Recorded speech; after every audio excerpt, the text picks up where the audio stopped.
Welcome back. You're watching Power News. Indian power companies have slowed down project implementation and are unable to operate new plants at target capacity, which may lead to defaults of over 135,000 crore from the sector that is battling low tariffs, scarce fuel and land acquisition problems. The banking sector's exposure to power projects, according to Reserve Bank of India data, is a staggering 292 and 342 crore, about the same as India's total corporate tax collection last year. Half the loans sanctioned to existing power plants remain unutilized, and fund flow to new projects has almost stopped. Banks are being cautious in disbursing sanctioned loans to projects as power companies have not been able to make progress on project sites due to non-availability of coal, environment clearances and problems of land acquisition. Lenders including state-run Power Finance Corporation and Rural Electrification Corporation have told companies that they will not disburse funds unless a project has firm fuel supply contract. A few months ago, the lenders wanted companies to arrange fuel within a year of disbursement. There are cases where promoters are not able to take the completion of the power projects a little further. So banks are getting wary of these scenarios that if the promoters don't get money in time, they don't get the equity in time, they don't get the fuel in time, they don't get the PPA in time, and on the top of that, if they don't get money in time, even if they sell the power, specifically from state electricity boards, is what we are seeing today, the present scenario.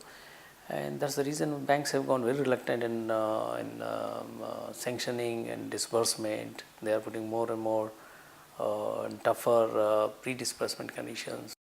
Projects with a total capacity of 38,748 megawatt are impacted due to unavailability of coal. Industry officials say that the default to the banking sector could be 46% of the current banking exposure to the sector. About 21,300 megawatt of electricity generating assets are either running at lesser capacities or are idle due to lack of sufficient coal or regulatory clearances to mine. Work on the projects was started after receiving firm supply commitments from Coal India.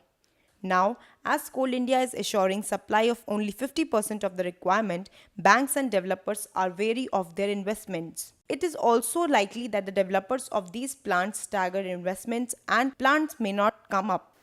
Developer, even though his plant is ready, he is available, but because of non-availability of coal, that risk is still retaining with himself. And this risk actually takes out the entire profitability and viability of the entire power project. The future of another 14,200 megawatt of power projects proposed to be run on imported coal looks bleak as supplying nations have decided to charge higher price. If import is resorted to, then the international coal prices are extremely high, then the cost of power generation will go up and the money has to be locked in, then the infrastructure should be there in place.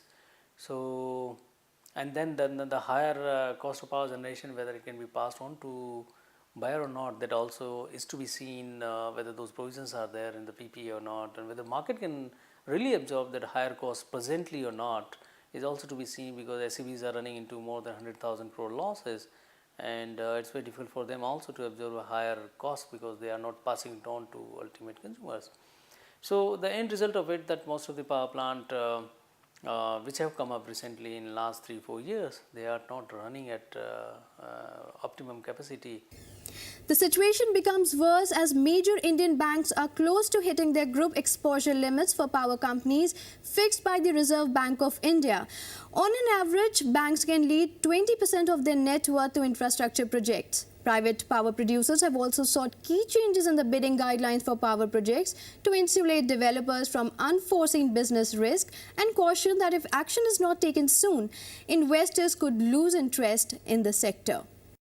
In a letter sent recently to the Power Ministry, Association of Power Producers has said that developers cannot be expected to bear fuel price risk related to changes in law in coal exporting countries as applicable under the existing bidding guidelines. Key coal exporting countries like Indonesia and Australia have recently changed their coal pricing policy, making fuel costs calculations for projects like Mundra and Krishnapatnam ultra mega power projects go haywire. About 38,000 megawatt capacity awarded for development through tariff bidding route is facing the prospect of default on power supply contracts as developers cannot pass on increase in fuel cost to electricity buyers. I think case 1 bidding has to be totally changed into a case 3 type of bidding where developer takes the risk on setting up the plant and fuel should be made as pass through. Then only the sector's viability will come into the picture. According to Association of Power Producers, India has a unique distinction of having a long-term procurement process that allows very little flexibility on sale price but presents open-ended risks on key input costs. This fundamental misalignment has been aggravated by the failure of supply, and thus the 25-year supply framework sits poorly with the input side dynamics. With camera person Mohit Kesle, this is Tulika Rana for Power News, New Delhi. Independent power producers feel that for imported coal-based projects, bidding should only be based on heat rate. Any risk linked to the price of imported coal should be passed through under the PPA clause. This will hold the developers responsible only for the plant efficiency and fuel availability, but will allow them to pass through the fuel prices to the power purchases. It's time for another short break. At the side of the break, we have an exclusive report on Indian construction industry. Keep watching Power News.